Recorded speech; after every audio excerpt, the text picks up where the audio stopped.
All right. We are back. Hello, world. Hello, Brandon. Hello, Florida. Hey. Hey. There we go. Let me get your mics on. There we are. Live Feed Read. Welcome back to Live Feed Reads, another edition of the podcast.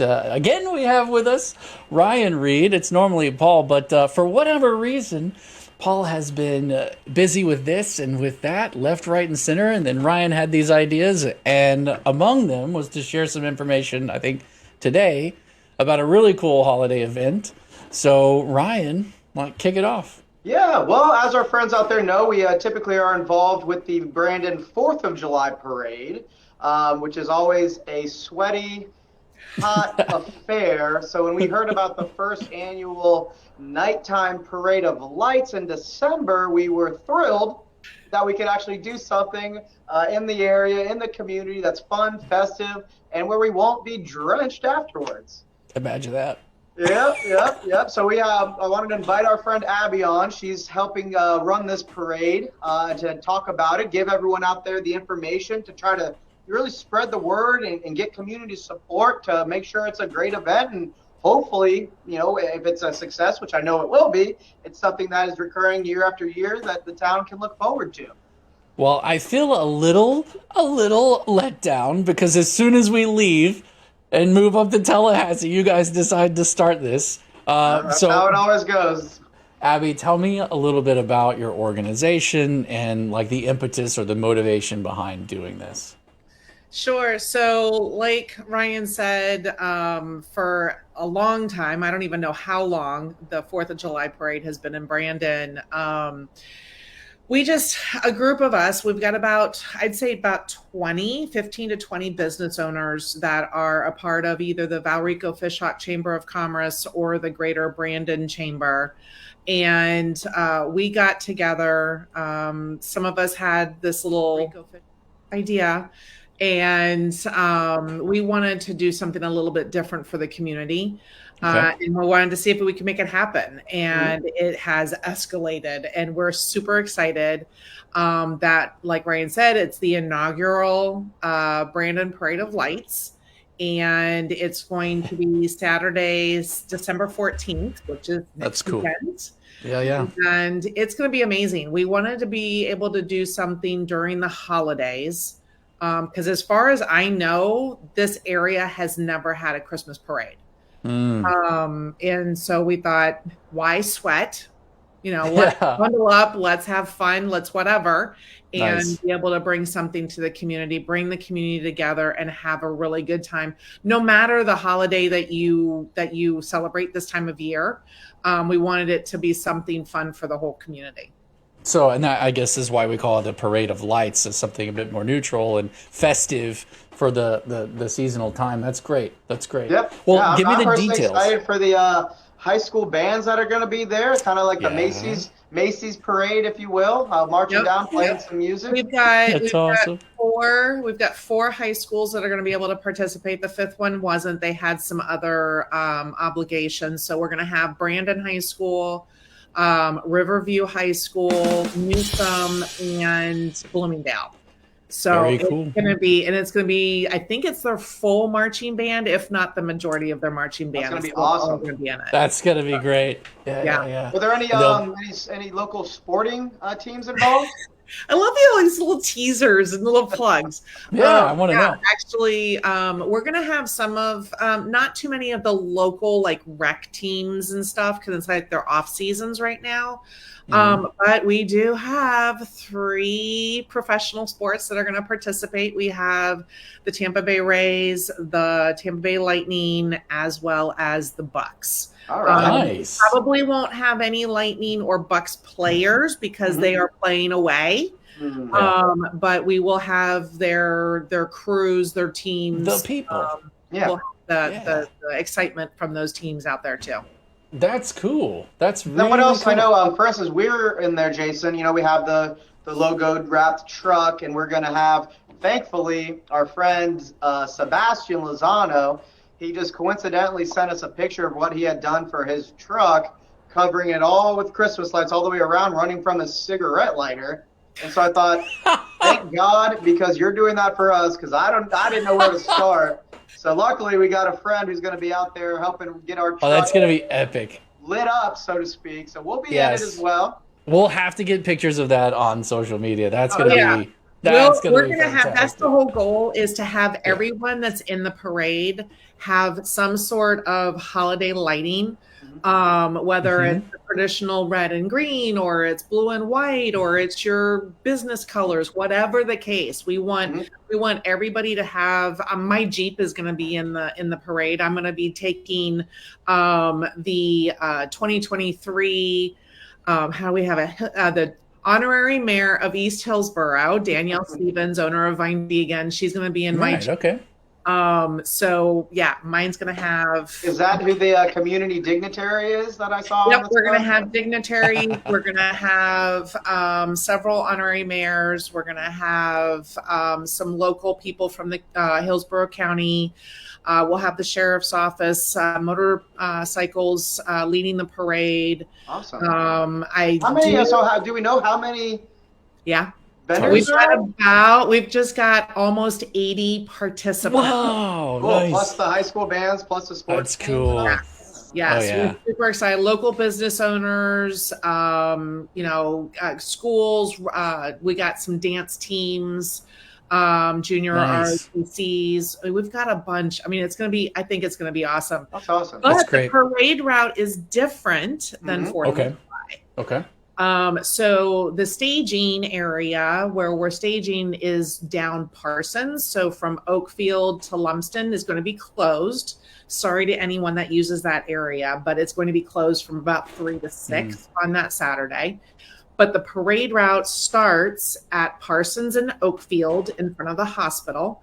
And it's going to go all the way down to Oakfield and Lakewood. So it's about a mile and a half straight shot down Oakfield. That's awesome. That's going to be everyone fun. Can line up along that route. I guess my question I was hoping to have answered was is there a certain time that Oakfield's going to be closed? Like, how do people park and get to the parade viewing area? Sure. So everything is pretty much open. There's a lot of the businesses along Oakfield are closed unless they're like a restaurant or something. There might be some that are open, but any parking lot in and around Oakfield, anywhere, the community's been used to 4th of July, that they kind of know where they want to set up and where they want to park. But since the route's a little bit different, straight anywhere down Oakfield. You've got the post office down on Oakfield and Paul's. That's a huge parking lot. That'd be a great spot. You have a lot of businesses that are going to be closed, that their parking lots are going to be available. We do have on the corner of Buckingham and Oakfield, we have what we're calling the Winter Wonderland VIP experience. It's not a free area, but it comes with some perks. But it comes with hassle-free parking. It's got parking that you'll be able to have space in.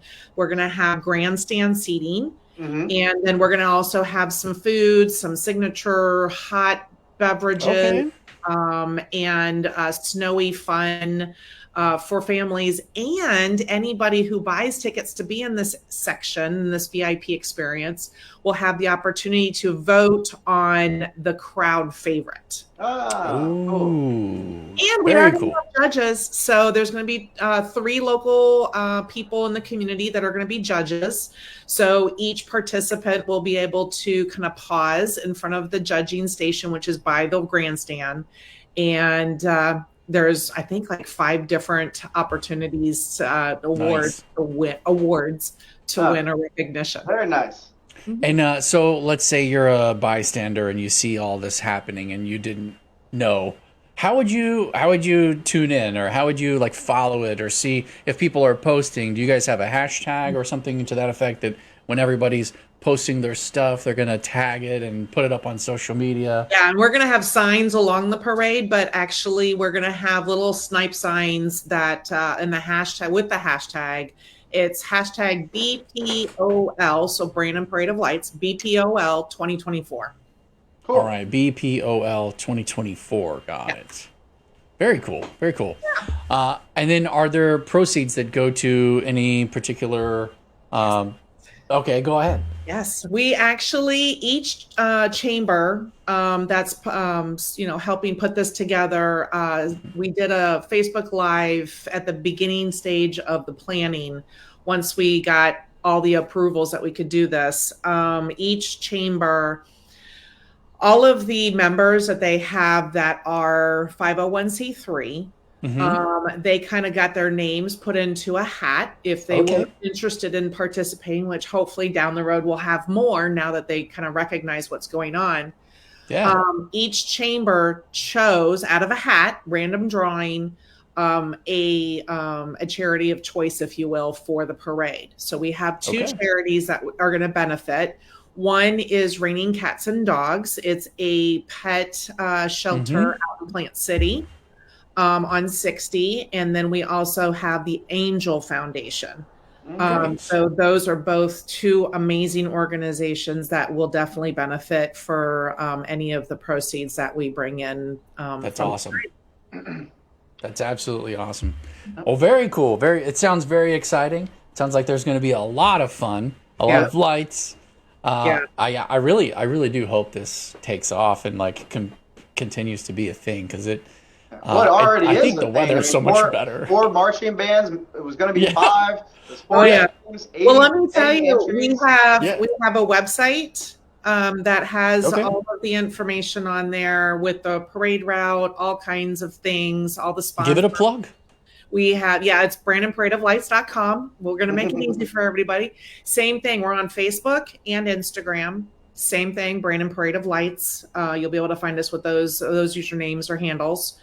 And we have an event set up on Facebook for those that are on Facebook. And I think we have like 9,000 people that are already interested in that event alone. And we had 6,000 in the first month of posting that event. So fantastic. I'm looking forward to it. I wish you were going to be here, Jason. We'll have to definitely send you the photos. Yeah, send me those photos. I pulled it up so that people can see the website on the screen for now. So that's good too. Awesome. Well, very, very cool. Looking forward to that. I think that's going to be amazing. That's going to be cool. And if you're in Tallahassee, it's just a 4-hour drive back. I know. That's it. As like only a number of things are. Oh, we had to move our family up here because I was like, we can't be making that drive. Y'all gotta come up. It's a lot. Yeah. So Ryan, I think you guys had another side special announcement. I think your dad was like piping about. Oh yeah, he's very excited. He won a trial this morning for one of our clients, and he's. I'm not sure why he's still here, though. He seems to be just walking around with a smile on his face. So I'm sure he'll be checking out early today in his celebration. So that's awesome. Shout out to Dad. Good job. Great work on the victory. Very cool. Very cool. I know I was joking, but I did put together a little video, and the video says like having a lawyer in the family, but the end of the video it says like having a winner in the courtroom. Yeah, so we'll post that up after the stream as well. So.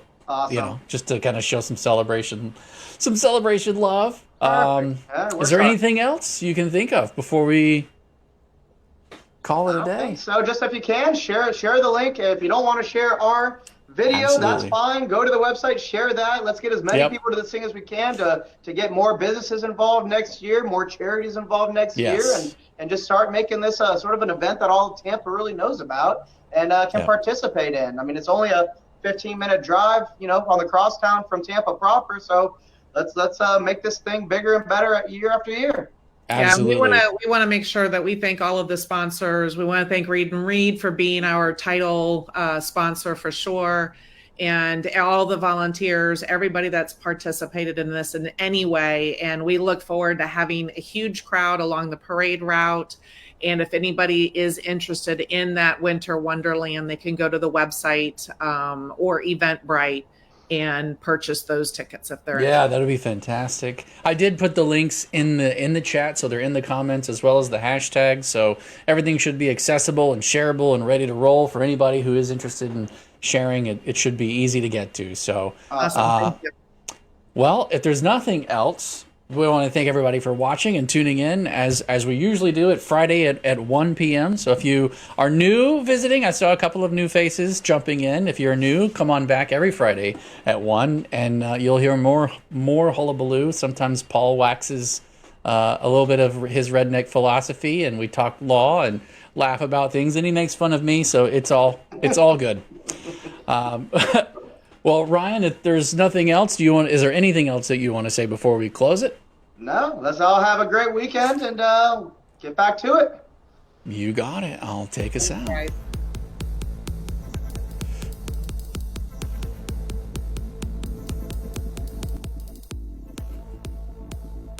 Reed and Reed, it's like having a lawyer in the family.